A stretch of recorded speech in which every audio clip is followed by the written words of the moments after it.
ఎవరైనా సబ్స్క్రైబ్ చేసుకున్నట్లయితే సబ్స్క్రైబ్ చేసుకోండి. నవంబర్ 11 జరిగే జూబ్లీహిల్స్ ఉప ఎన్నిక కోసం కాంగ్రెస్ అయితేనేమి, బీఆర్ఎస్ అయితేనేమి, అలాగే ఈరోజు బీజేపీ అయితేనేమి తమ తమ పార్టీ యొక్క క్యాండిడేట్లు ప్రకటించడం జరిగింది. అయితే చాలామంది ఇప్పుడు మూడు పార్టీలు వాళ్ళు ముగ్గురిని ప్రకటించినారు. కాకపోతే ఎప్పుడైనా ఉప ఎన్నిక వచ్చినప్పుడు ప్రభుత్వం ఏ ప్రభుత్వం అయితే అధికారంలో ఉందో ఆ క్యాండిడేట్కే గెలుపు అవకాశాలు చాలా ఎక్కువ ఉంటాయి. అయితే కాంగ్రెస్ ప్రభుత్వం నవీన్ యాదవ్ని క్యాండిడేట్గా ప్రకటించింది. ఈ నవీన్ యాదవ్ గెలుస్తాడా గెలవడా అనేది ఈ వీడియో చూద్దాం. నవీన్ యాదవ్కి మెయిన్ ప్లస్ పాయింట్ యాదవ్ సామాజిక వర్గం. జూబ్లీహిల్స్ కాన్స్టిట్యూషన్లో ఆల్మోస్ట్ 20% మంది యాదవ్లు ఉన్నారు. అలాగే ఆయన ఎంఐఎం పార్టీ తరఫున 2 times పోటీ చేసి ఓడిపోయినాడు. జూబ్లీహిల్స్ చాలా మంది ముస్లిం క్యాండిడేట్స్ కూడా ఆయనకు తెలుసు.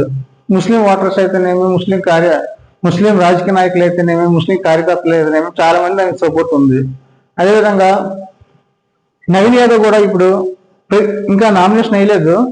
కానీ నామినేషన్ వేసేలోపు ప్రతి ఒక్క సిటీలో ఉన్న ప్రతి ఒక్క కాంగ్రెస్ ముఖ్య నేతలు అయితేనేమి కానీ, ఇంపార్టెంట్ పర్సన్స్ అయితేనేమి, ఓటర్లను ప్రభావితం చేసే ఎవరెవరు ఉన్నారో వాళ్ళందరినీ కలుసుకోవడం జరుగుతుంది. నామినేషన్స్ కూడా వాళ్ళందరితో కలిసి వేద్దాము అనే ఉద్దేశంలో నవీన్ కుమార్ యాదవ్ ఉన్నాడు. అయితే కాంగ్రెస్ ప్రభుత్వం ఈ నవీన్ కుమార్ యాదవ్కి టికెట్ కేటాయించారు. కానీ అదే టికెట్ కోసం కాంగ్రెస్ ప్రభుత్వంలో చాలా మంది మాకిస్తారని చూశారు.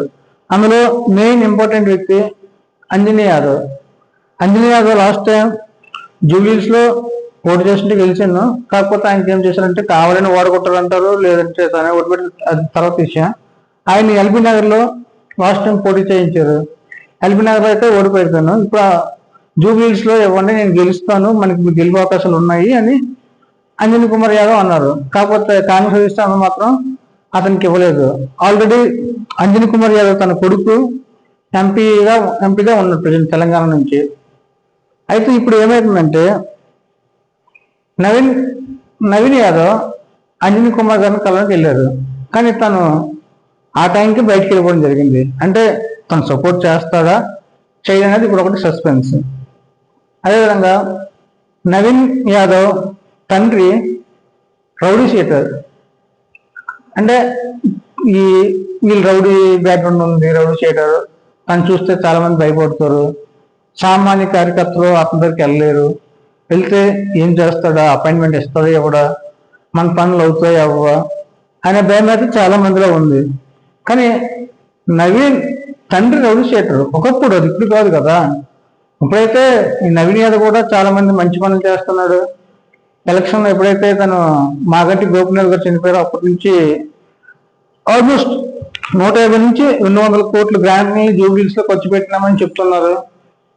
అయితే ఈ మెయిన్ బలాబలాలు ఏంటంటే ఈయన నవీన్ యాదవ్ బీసీ అభ్యర్థి, యాదవ్ సామాజిక వర్గం చెందినవాడు. కానీ ఈ యాదవ్లో సగం మంది దీనికి సపోర్ట్ చేస్తున్నారు, కొంతమంది సపోర్ట్ చేయట్లేదు. వీళ్ళ ధైర్యం ఏంటంటే ఎలక్షన్లో అందరు సపోర్ట్ తీసుకుంటాము, అందరూ నాకే సపోర్ట్ చేస్తారని నవీన్ యాదవ్ చాలా ధైర్యంగా చెప్తున్నాడు. అదేవిధంగా రెండవది, ఎంఐఎం అక్కడ పోటీ చేయట్లేదు. ఎంఐఎం కార్యకర్తలు అయితేనేమి, ముస్లిమ్స్ అయితేనేమి కానీ చాలా మంది నవీన్ యాదవ్ తెలుసు, నవీన్ యాదవ్ సపోర్ట్ చేస్తారు. మూడవది, అక్కడ చాలా మంది ఇప్పుడు బీసీలు అయితేనేమి కానీ, అక్కడ లోకల్గా నివసించే వ్యక్తి అయితే కానీ, ఎందుకంటే నవీన్ యాదవ్ కూడా లోకల్ క్యాండిడేట్. 40 సంవత్సరాల తర్వాత అక్కడ లోకల్ క్యాండిడేట్ నిల్చోవడం కూడా కాంగ్రెస్కి ఒక ప్లస్ పాయింట్. ఇవి నవీన్ యాదవ్ యొక్క బలాలు. మైనస్ పాయింట్స్ ఏమంటే నవీన్ యాదవ్కి వాళ్ళ ఫాదర్ రౌడీ షీటర్, 2 చాలామంది తను చూసి వాళ్ళ బ్యాక్గ్రౌండ్ చూసి భయపడతారు, అంటే తను మీటడం కూడా చాలా ఇబ్బందిగా ఉంటుందని అనుకుంటున్నారు. 3 యాదవ్ సామాజిక వర్గంలోనే చాలా మంది తనకు సపోర్ట్ చేయట్లేదు.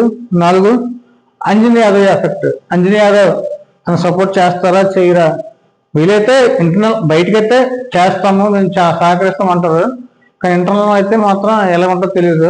ఎలక్షన్ టైంకి ఎలా ఉంటుందో తెలియదు. అది ఈయన బలహీనతలు. కానీ ఇంకా అయితే నవీన్ యాదవ్ ఇంకా నామినేషన్ వేయలేదు. ఆల్రెడీ బీఆర్ఎస్ అభ్యర్థి మాగన్ సునీత నామినేషన్ వేయడం జరిగింది. ఇంకా నవీన్ యాదవ్ నామినేషన్ వేయలేదు. ఆ నామినేషన్కి అంజనీ యాదవ్ వస్తాడా రాడా అనేది కూడా డౌట్. వస్తే మాత్రం సపోర్ట్ చేసినట్టే. అది నవీన్ యాదవ్ బలాలు బలహీనతలు. కానీ ఇప్పుడున్న ఆన్ ద స్పాట్లో ఎఫెక్ట్ అయితే మాత్రం నవీన్ యాదవ్కి కొంచెం ప్లస్ పాయింట్స్ ఉన్నాయి, గెలుపు అవకాశాలు ఉన్నాయి. అలాగనేసి బీఆర్ఎస్ కూడా గట్టిగానే పోటీ చేస్తుంది, అంత ఆశామాష కాదు. కేటీఆర్ చాలా ప్రతిష్టాత్మకంగా తీసుకున్నారు ఈ ఎలక్షన్ని. చూద్దాం ఎవరు గెలుస్తారో ఎవరు ఓడతారు. నవంబర్ 11 ఎలక్షన్ జరుగుతుంది, నవంబర్ 14న రిజల్ట్ వస్తుంది. అంతవరకు జరిగే ప్రతి జూబ్లీస్ యొక్క ప్రతి ఎలక్షన్ అప్డేట్స్ కోసం, ప్రచారాల అప్డేట్ కోసం మన ఛానల్ సబ్స్క్రైబ్ చేసుకోండి. Thank you all.